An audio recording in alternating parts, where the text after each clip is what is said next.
कला क्षेत्रमा कतिसम्मको व्यथिति छ यो भिडियोले, यो गानाले, यो एउटा अहिले टिकटकमा निकै भाइरल यो भिडियोले र यो गाना विशेष त यो अफिसियल गाना अर्कै व्यक्तिको थियो, जो व्यक्ति सिन्धुपाल्चोकदेखि काठमाडौँसम्म आफ्नो भाडा समेत तिर्न नसकेर काठमाडौँ आउन सकेका थिएन।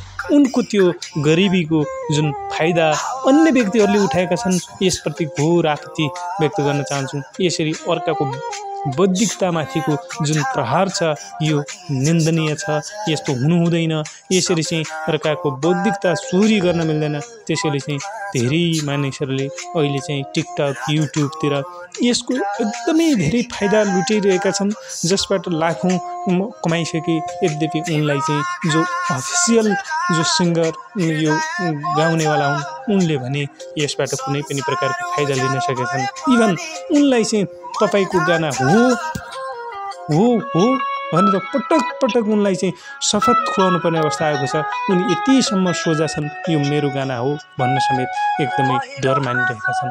तर वास्तवमा उनी मेरै हो, म छातीमा हात राखेर यो गाना मेरो हो भनेर उनले चाहिँ दावा गरेका छन्। एउटा इन्टरभ्यूमा उनले यस्तो भनेका हुन्, ममा नै मेल खाएको भएर चाहिँ यो शब्द मैले चाहिँ लेखेको। अहिले टिकटकमा यो अत्यन्तै भाइरल छ। यो त एआई जेनेरेट हो, एआईबाट गाएको हो।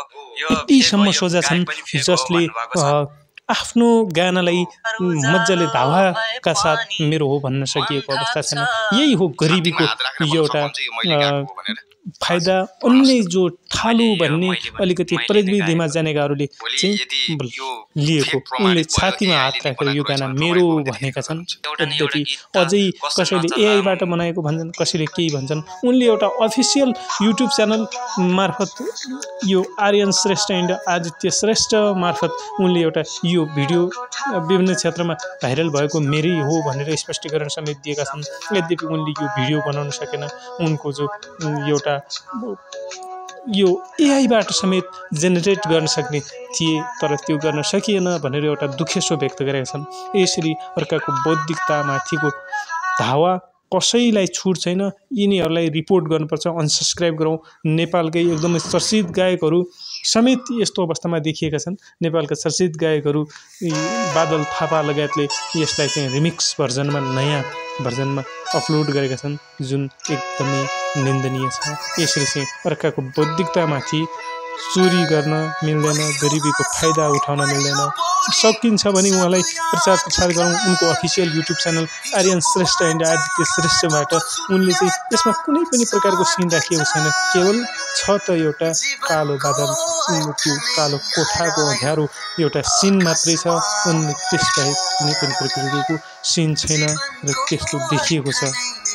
भरममा नपर्नु होला दर्शक मित्रहरू।